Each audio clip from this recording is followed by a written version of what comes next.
asalaamaaleykum waa Leewtoo info ñu ngi leen nuyu di leen ziar tey maa ngi dalal ku ñuy wax Pa Moussa nekk étudiant nekk si université Cheikh Anta Diop de Dakar en même temps aussi mu nekk benn syndicaliste nekk benn activiste si biir université bi aussi en même temps aussi bokk na si coalition bu ñuy wax COCCC soo xoolee ñoom temps yi yëpp ñu ngi amoon seen problème affaire ak de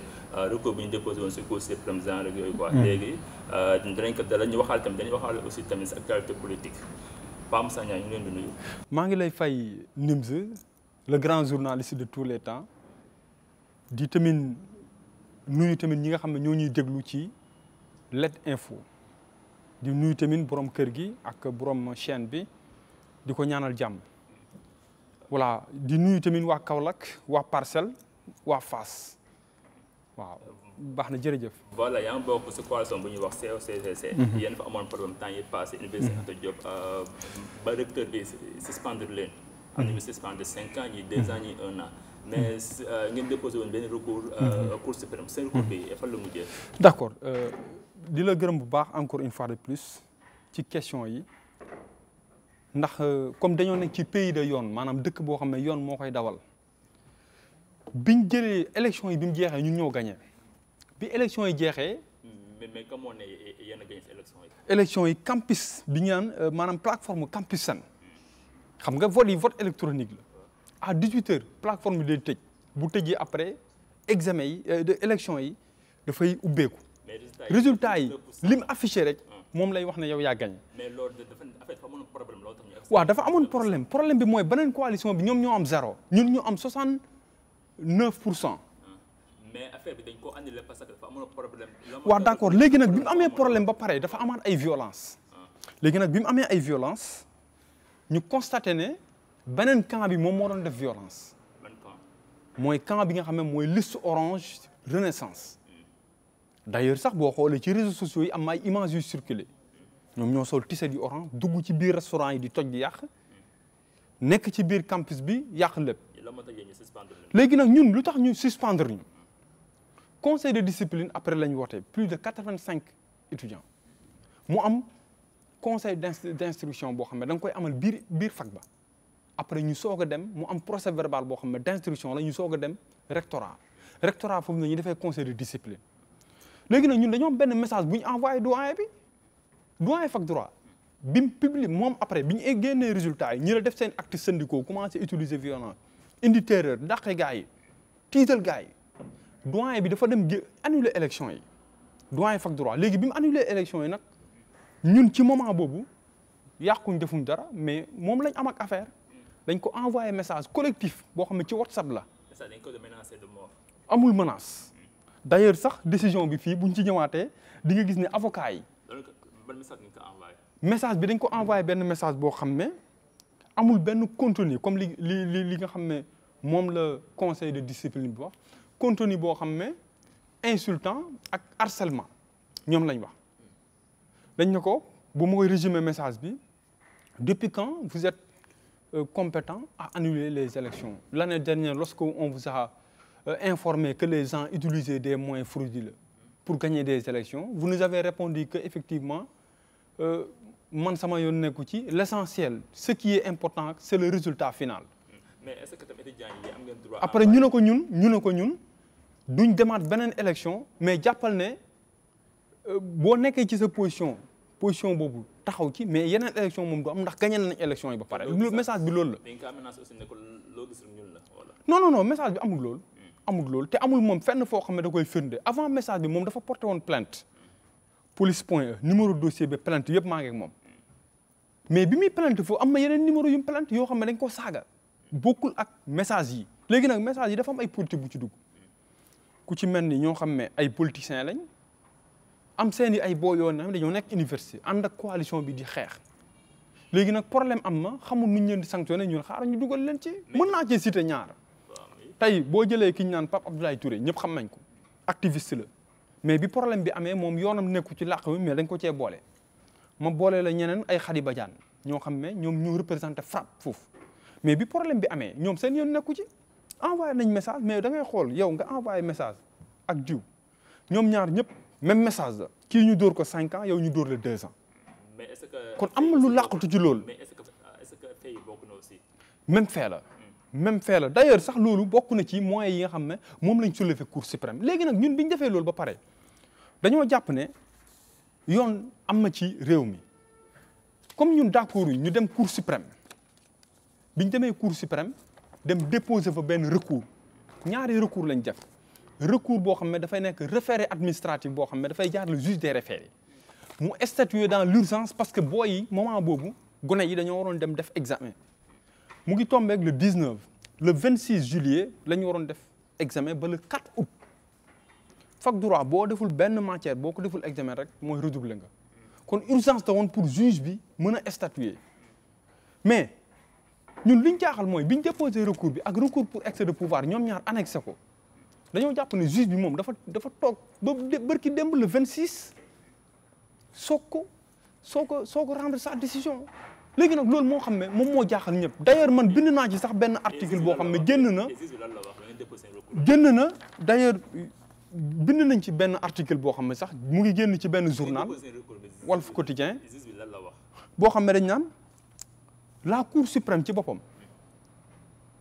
quand la Cour suprême viole sa propre loi organique dans un pays de droit c'est inadmissible loolu kenn mënu ko nangu léegi bi ñu déposé recours xam nga recours loolu yoon moo ko may ñëpp léegi dafa gàntal maanaam liñ bëggoon ñun mooy décision bi nga xam ne moom moo étudiants yi décision bi leen sanctionné pour ñu taxawandil ko ñu mën a permettre étudiants yooyu ñoom ñu mën a dem def examen buñ paree def examen ba pare ñu ñëwaat ci coow li léegi Cour suprême yoon daf ko may moom ci loi boobu moom ci loi organique 2017 07 17 janvier 2017 loi organique boobu boo demee ci article 85 daf koy jox na ko le juge des référés il est tenu de statuer sur les 48 heures ou bien 72 heures jours francs suivant le dépôt mais ñun li ñu gis mooy lan ñun bi ñu ko déposé depuis le 19 dafa bàyyi ba un mois après presque un mois soo ko statuer raison pour laquelle ñu ne la Cour suprême a violé sa propre loi organique te loolu moom la ñëpp d'accord léegi nag ñoom ñu d'accord ne ñun bi ñuy déposer recours bi dafa am 5 mois yoo xam ne di leen gërëm au passage suñu avocats yi maître Mame Gningue maître Khoureychi Ba ak maître Bamba Cissé vraiment ñu ngi leen di nuyu de passage dañoo soulever 5 mois ne d'accorduñ ci parce que 5 mois yi moom moo tax premier mois bi dañuy taxaw ne dafa am ce qu'on appelle violation sur vice de procédure maanaam procédure bi ñu jaar pour sanctionner gone yi dara baaxu ci ñu évoqué ko ne benn message dañ invoqué mooy message insultant et harcelant au doyen léegi message bi amul lenn lu caractère boo xam ne insultant la wala harcèlement ñu défendre ko ñu indiwaat beneen moyen boo xam ne ñoom dañuy am violation texte boo xam ne moom moo résulte conseil de discipline à travers les articles 4 et 5 conseil de discipline ci boppam ñoom dañoo violer texte boobu kon jaay doole ak xoqatal lañ def gone yi sanctionné leen ñu defaat beneen moyen troisième moyen tirer sur la violation de la loi en ce qui concerne la commission de discipline a pris une décision attaquée en méconnaissant ces articles l'audition de certains étudiants am na ci dafa am ñaari commission dafa am commission d'instruction maanaam dañ lay déglu ba pare bu ñu la dégloo ba pare nga am procès verbal d'instruction am dossier ñu yóbbu la conseil de discipline mais am na ci étudiants yoo xam ne yóbbuwuñu leen conseil d'instruction dañoo jékki-jékki dañu woo leen téléphone ne leen ñëw leen wuyu ci jour bi même ñu indiwaat beneen moyen quatrième moyen erreur manifeste d'appréciation mu am erreur manifeste d'appréciation de la réalité maanaam li nga xam ne moo soke woon le Sénégal mooy étudiants yi duggoon ci restaurant yi di saccager di buddi ay garab di yàq mais loolu nga war a topp mais di dem di topp ay messages yoo xam ne amul saaga amul harcèlement mais am na erreur manifeste d'appréciation de la vérité. est-ce que conseil de discipline tamit sanctionné aussi les autres beneen coalition bi wala. non xam nga sanctionné nañ leen. sanctionné il faut am ay sanctions. mais dama ne ñun li ñu sanctionné moom moo ëpp. ñun boo xoolee plus de 25 étudiants ñëpp ñu dóor leen ñii ñu dóor leen 2 ans ñii ñu dóor leen 5 ans. sanction am na mais ñun ñoo ci gën a métti te ñun defuñ dara. léegi yéen da ngeen déposé conseil. des na ñaari moyen 4e moyen bi mooy erreur manifeste 5e moyen bi tamit am na bi nga xam ne moom lañ def mooy violation du principe de l'égalité devant la loi maanaam nit ñëpp ñoo yem ci kanamu yoon mais bul xool ne nit kii dafa ànd ak diw wala nit kii dafa ànd ak diw moo tax ma koy sanctionner. Voilà léegi nag juge bi moom li mu wax dafa njëkk a neenal sàkkuteefu Ali Mbaye le recteur mooy li may wax rek xam nga université dama koy wax ne la maanaam yow boo nekkee mag nga jiite nekk père de famille da nga war a am yërmande yàlla moom ci boppam dafa am yërmande ci jaam yi kon yow boo nee jaamu yàlla da nga war a am yërmande ci jaam yi léegi nga yàlla may la ay ndombal tànk nga nekk mag di jiite ay gone erreur dina am mais da nga koy raisonner mais bul gën a yokk ci karmi xaraw moom bi muy jéem a yokk ci karmi xaraw juge bi nga xam ne moom moo nekk cour suprême daf ne ko yow li ngay wax noonu maanaam recours gracieux bi nga xam ne moom nga wax ne moom la étudiants yi dugal du ma ko requête bi maanaam référé bi c'est irrecevable parce que étudiant bi nga xam ne moom moo dugal lii dafa dugal recours gracieux et amul tamit adresse des requérants moom ñaari moyens yooyu lay léegi nag juge de cassation bi xam nga lu mu ko wax daf ne ko loolu noonu concomitamment loolu mën naa nekk mën nga dugal recours gracieux dugal tamit référé loi bi mën na loolu kon ñaari moyens ne ko les étudiants sont domiciliés auprès de leurs avocats moom ñaari moyens yu mu dégagé yëpp dañ ko éliminer léegi nag juge bi moom nee na. may ma poser la question ba pare. ñëwal. waaw parce que temps yi ba ngi dem aussi dina bàyyi ngay wax. waaw avec temps la léegi yéen. da ngeen déposé la cour suprême. mu andi la seen demande bi daf ko rejeté. bu njëkk bi waaw. voilà bu njëkk bi. mooy référé bi. léegi deuxième bi nag statué gu ci. dans les meilleurs délais lay wax. te boobu noonu da ko war a statué. léegi su ko rejeté nag léegi day xewaat après. non bu ko rejeté bu boobaa dañuy delluwaat def ay actes syndicaux te boobaa dina gën a métti ci université. léegi nag fii nii juge bi moom daf ne les moyens soulevés. nee na urgence am na moom d'accord na ne urgence am na mais daf ne foog mu am ñaari conditions l'article 74 loolu la wax urgence am na d'accord mais daf ne dafa am ce qu'on appelle mu ne urgence bi les moyens ne sont pas propres à créer un doute sérieux quant à la légalité de la décision maanaam ñun moyens yi ñu évoqué maanaam 5 moyens yi ñu évoqué yëpp nee na mënuñoo am ci jiixi jaaxa ci li nga xam ne mooy décision bi maanaam moyens yi ñu wax yëpp mënul gàntal décision bi te loolu maanaam loolu bu ko waxee te indiwul benn motivation tamit problème day amaat. voilà soo xoolee tamit temps yi passé da ngeen doon def grève de la faim. mais da ngeen commencé grève de la faim. dafa mel ni da ngeen amoon gain de cause da ngeen arrêté grève de la faim. voilà d'accord léegi nag grève de la faim bi ñu ko entamé devant le recteur. ba def moins de 48 heures mu am ñetti étudiants yu ñu évacué recteur dafa wàcc parce que ñu ngi doon def en face rectorat bi dafa wàcc wax ak ñun nañu recevoir naa leen dinaa leen recevoir à 17 heures léegi bi ñu fa demee à 17 heures mu wax ak ñun mu ne ñaan naa leen ngeen suspendre seen grève de la faim bi dinañ ut ay solutions yoo xam ne c'est alternative mooy on est d'accord sur un principe mooy étudiants yi léegi danañ leen jël insérer waat leen biir université bu boobaa da ngay dem régime particulier ngay dem mais dootoo nekk régime normal ñu ne ko d'accord consensus boobu moo taxoon grève de la faim bi arrêté loolu moo taxoon grève de la faim bi arrêté mais nag après décision bi génn. voilà soo xoolee internet bi aussi dañuy poser ay questions. yéen normalement yéen fii université temple du savoir wala jàng. jàng moo leen fa doon yóbbu mais dafa mel dafa ngeen jël seen affaire de politique ak syndicale da ngeen jël ko teg ko si kaw. si kaw jàng bi. ñu bëri dañuy naan soo xoolee yéen délégué bu bëree bëri dañoo kàttu si quoi nekk bi université di pétit bi foofu quoi topp politique bi de trop.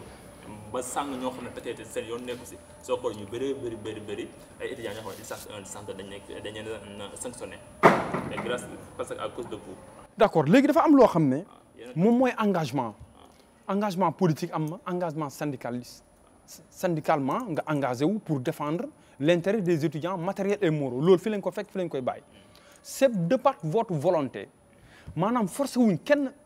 ne la ñëwal yow yaay dem ba am sa volonté bëgg engagé wu nga engagé wu noonu la demee en l'espèce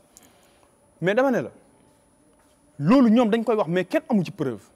lu tax amuñ preuve mooy lan mooy syndicalisme ci boppam dafay dimbale nit ñi dafay dimbale étudiant bi parce que Université Cheikh Anta Diop ça fait plus de 150 000 étudiants nuy tetee l'intervention des syndicalistes kon développement du am ci biir campus bi maanaam li nga xam ne mooy information bi fi ñu koy mën di jëlee ci autorité bi di ko wàcce ci étudiant bi moo tax sax foofu maa ngi lancé waat beneen appel le directeur Maguette Sène di ko wax ne ko wax nga dëgg maanaam mën na bañ a déglu sax exclusivement les syndicalistes mais muy déglu ñeneen ñoo xam ne ay anciens lañ yàgg nañ fi am xam-xam boo xam ne maanaam buñ ko joxee solution ci benn problème dara mën na am parce que tey da ngay gis moom muy dox boo xam ne da ngay leen ne kii nii manque de conseil wala manque d'expérience moo ko dugal ci lii exemple wax nga ko sànq boo demee tey université ñu ngi defar mur yi di peinture di defar lépp mais dafa am leneen loo xam ne ñaari aspect yoo xam nga bu baax mooy logement bi ak l'alimentation dafa am ñaari question yoo xam ne il faut tey mu régler loolu donte tey peinture nga defar nga lépp 2 mois après kenn dootul xam ne xar-kanamu Université Cheikh Anta Diop parce que dafa am benn problème mooy la surpopulation campus bi dafa fees dafa inondé léegi nag yooyu ay politique yoo xam ne la da nga ko war a dexal voilà am nañ ci benn programme boo xam ne ñu ngi ci waxtaan ak madame Thiam maa ngi koy nuyu de passage di ko wax jigéen gu mën góor am na ci d'abord benn comment lutter contre ces 2 phénomènes ak nan la ñuy mën a def ba préserver l'environnement pavillon yi nga da ngay dem étudiants yi fekk leen ñuy weer ay serviette mu dérangé wu léegi nag ambiance boobu ak atmosphère boobu ñun nan la ñuy def ba mën koo téye léegi nag yooyu ay programme yoo xam ne la tënk nañ ko ci biir COCC bi buñ nekkee au pouvoir ak buñ nekkul au pouvoir yëpp dinañ ko doxal vraiment loolu la ci page université daal. voilà ñu ñëw di sa actualité peut-être émission bi léegi mu jeex sax mais bon dina sant tuuti cadre si coalition bu ñuy wax Yewwi Askan Wi. soo ko Ousmane Sonko ñu Khalifa Sall dañoo former seen coalition. contre Benno Bokk Yaakaar noo gisee seen coalition boobu. waaw d'accord coalition bi bëri na ay critiques yu ci nekk mais li may faral di wax rek la politique est un jeu et derrière ce jeu il y a un jeu qui connaît le commencement et la finalité du jeu parce que ce jeu même c'est le maître du jeu moo tax loolu dafay am ay idéologie yu bokkul yoo xam ne dañuy mujj dajale dama ko yàgg wax ne politique du diine du religion du moral du ay éthique ak yooyu comme li ko gars yi di jàppee maanaam ñoom ñëpp ñoo bokk même objectif maanaam dem jël nguur gi rek mooy wane tey la preuve mooy Ousmane Sonko bi doon wax ay anti système tey dafa ñëw ci ñoo xam ne ñu ngi woon ci système bi génn ba pare duggaat. voilà soo xoolee Ousmane Sonko ñu bëri ñu ngi critique sur loolu quoi parce que moom moo tax xeex système bi soo xoolee ñu ko ñëpp léegi wax. mais effectivement dafa dem ba xam ne moom rek mënta jël nguur gi. nguur gi Sénégal gi boo ko bëggee jël foog nga boole ci ñëpp. léegi nag moom li mu doon wax dafa dem ba xam ne loolu amatul pertinence parce que xam na ne sénégalais bi ci boppam moom gëmut loolu. gëmut maanaam gëmut jubal sénégalais yi dañuy wax rek mais jubuñ. man damaa gëm ne sax Ousmane Sonko bu yéegee ci pouvoir bi du jubal moo gars yi ñooyam politicien la. léegi comme moom kon lu ko nit ñi doon toppee kon daa commencé wàcc yoon boobu. mais yoon bi foog mu wàcc ko parce que xam nga lu tax gis nga maqaama boo koy woote te nekkul dëgg rek yàgg-yàgg da ngay weeru moom maqaama bi muy woote du dëgg ci moom moo tax day weeru. moom kon dafa nekk ni koo xam ne kon moom nu mu nekk président rek. waaw instant bii moom loolu la tous les moyens sont bons pour accéder au pouvoir maintenant nag damay jël électorat boo xam ne ci système bi la nekkoon ak boo xam ne nekkuñ ci anti système bi yëpp ma boole leen l'essentiel mooy lan mooy naa jot ci nguur gi xoolal moom li mu doon wax patriotisme xoolal li mu doon wax engagement boo xam ne dañuy jëlee ñi fi nekkoon dañuy indi benn projet boo xam ne dafay mabal li fi nekkoon léegi nag li fi nekkoon ba jóge fi nga jël leen di leen recycler waat en politique pour yow sa intérêt personnel dañuy jàpp ne sa intérêt personnel boobu même boo nekkee président de la sa intérêt personnel boobu ngay jiital parce que tey li Sénégalais yëpp mënta nangu mooy tey nga bokk ci benn coalition boo xam ne dangaa dem di négocier ak Ablaye Wade boo xam ne c'est le père du système mu Abdoulaye Wade boobu moom moo fi nekkoon fal fi benn doomam boo xam ne ñu wooyee ko le ministre de l'air de la terre et du ciel ngay woote loolu yëpp pour effectivement bëgg a jël nguur gi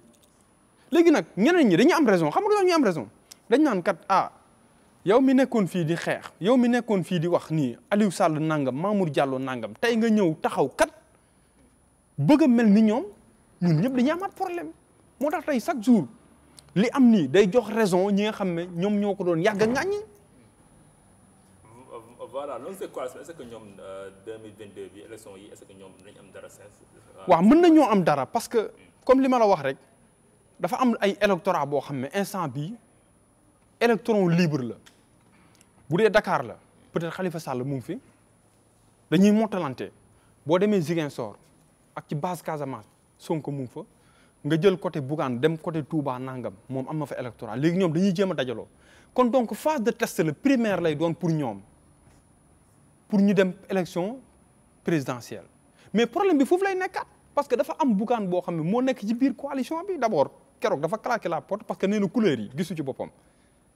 mais Bougane xam nga ne dafa am ambition présidentielle ndax coalition bi dina yegg man góob ma ne dina yegg parce que buñ demee Bougane kenn mënu koo tere samp nëndam te bu boobaa day am choc d'ambition moo Ousmane Sonko. voilà léegi ñu ñëw sa affaire inondation yi. soo xoolee inondation yi dafa mel ni chaque année quoi mu ngi amaat. soo xoolee Sall daaw déclenché woon na fi plan Orsec. et ren aussi daaw mu déclenché bi teg na ko plus de 700 milliards. et ren aussi déclenché woon na même chose quoi yow noo gisee Macky Sall est-ce que dafa échec si affaire inondation yi wala. waaw d'accord xam nga man li ma gëmut mooy budget bi ñuy wax xaalis bi ñuy wax ne dañ koy def ci benn programme man gëmuma ne xaalis boobu def nañ ko. 700 milliards yi. non defuñ ko fa. defuñu ko fa déedéet yow 700 milliards du ay caaxaan 700 milliards boo ko doon lal fii ba gànjaay du jeex di ko lal benn 10 000 ba gànjaay du jeex. xaalis bi dañuy génn tuuti defar maanaam indi ay caterpillar gas tuuti dugal ay nangam dañuy dëpp daaxe maanaam bu dee budget bi 720 milliards lañ wax moom lañ ci def pour 5 ans mais nan nga mën a gisee ay gas tuyau gas canal dugal ay tuyau pour 5 ans loolu fan la am mais da nga ne ay plan d'urgence la plan d'urgence mooy lan mooy da ngay ñëw nga jënd matériel bi régler problème bi urgence mu nga xam ne loolu dootul amaat loolu mooy plan d'urgence bi mais yow boo ne plan d'urgence après nga dem ñu jox la xaalis nga jël xaalis bi lekkaat ko léegi nag mu am loo xam ne dafa amaat ci mbir mi mooy lan mooy gouvernement Macky Sall bi ci boppam corps de contrôle yi ñooy problème yi ñoom lañ activé wul kuñ ci jox marché mu lekk marché bi te nu mujj fenn raison pour laquelle mooy gestion des inondations yi gestion bi dafa gabégique dans la mesure où amul li nga xam ne mooy saytu bi nga xam moo ci war buñ la joxee 10 milliards ministre xam nga nooy def damay jël 5 milliards yi dugal sama compte ma dem ut ay caterpillar wala mu ut ay vidange de fosse ñoom ñu vider ndox mi jeex na wax nga ma ko sànq nee nga romb nga fa ndox mi jeex na bu suba bu tawaatee nga woo vidange bi mu ñëw bu ko defee ngeen koy louer par journée demal foofu tey boo laajee ñi oto yi vidé foofu dañ naan na dañoo am contrat dañ leen di fay par journée loolu mooy plan boo xam ne dina fa jeex léegi nag mën na mi jàppal ne fii ba 2070 du jeex parce que mais est-ce que affaire inondation yi nekkul benn phénomène boo xam ne mondial soo xoolee monde bi fépp inondé léegi nekkul Sénégal rek. non bokkul de dafa am li ñu naan phénomène naturel mooy loo xam ne dafay yàlla nañ ci yàlla musal day jékki-jékki rek yàlla indi ko ay inondation ay nangam yàlla indi ko quoi mais lii chaque année day am nekkutul phénomène naturel luy am chaque année loolu du phénomène naturel léegi nag ma am lu ma ci yokk ne gis nga Sénégal tey gis nga buñ bëggee mu baax il faut tey ñu delluwaat ci yi nga xam ne ñoo jugee ci daara yi il faut ñu mos leen parce que jàngikati tubaab yi sama genre gi jàng nañ tubaab jàng nañ alxuraan mais foog ñu mos ñun pour ñu mos ñu nag il faut tamit sénégalais yi dëggal seen bopp xam ne mbir mi du xaalis tey buñ la joxee 10 000 wala ñu jox la 15 000 jël nañ ci yow 100 milliards. Voilà ces internautes ki lañ dalaloon Pa Moussa Ndiaye. émission bi Tir à 100 fin ñu jox la nga sànni sa kii bu mujj. waaw d'accord li may tàggatoo rek mooy nuyu Kaolack fi ma jógee voilà ñaari pôle diine yi fa nekk Médina Bagnès Léona Niassène xam nga di leen wax ne ngeen def ñaan yu baax ci réew mi parce que métti na dund gi cher na waroon nañ cee wax parce que tey état bi moo am responsabilité pour mën a téye doomi aadama yi parce que du dara kat lu dul état bi mënatut a leb te keesu état bi amul xaalis léegi nooy def da nga yokk taxi boo yokkee taxi yi mën a jël ci xaalis bi nekk foofu dugal ko ci kees gi préparer ay élection nga yokk port bi yokk ci importateur bi yokk ci taxi yi TVA bi yokk lépp mais boo ko yokkee consommateur bi da koy yëg léegi nag loolu moom moo tax instant bi dund gi cher dund gi moom Macky Sall moom moo tay loolu moom moo ko def pour xaalis te xaalis boobu rek pour politique la dañuy dem élection 2022 mu teg caution boo xam ne 15 millions la foofu tamit bëggoon naa ñu may ma ci 1 minute. 15 minutes 15 millions la def. man 15 minutes. ma ne 15 millions damaa jum 15 millions. moom lañ def comme lan caution xam nga léegi 15 millions xam nga lu tax parce que parrainage bi moom moo nekkoon benn moyen boo xam ne dafay éliminer candidat bi may ma ñëw léegi xam nga le maître Moussa Tall dafa dem loolu jooy ko fële ci CEDEAO ba CEDEAO gàntal loolu léegi nag nguur gi mënatuñoo jaar ci côté parrainage léegi nag ñu ne xaaral ñu yokk xaalis bi parce que am na ci ay candidats indépendants yoo xam ne faruñ fenn mais ñoom amuñ 15 millions léegi bu ko defee ñoom dañ leen di éliminer léegi nag moom damay yokk taxes yi pour nguur gi ci boppam moom mooy financer ay candidats am 15 millions du caaxaan. voilà seen internet seen émission maa ngi dégluwoon Pape Moussa Ndiaye émission bi nag. syndicaliste étudiant quoi. waaw syndicaliste étudiant ñu ngi lay jox di daje si beneen émission si beneen invité ciao. jaajëf merci.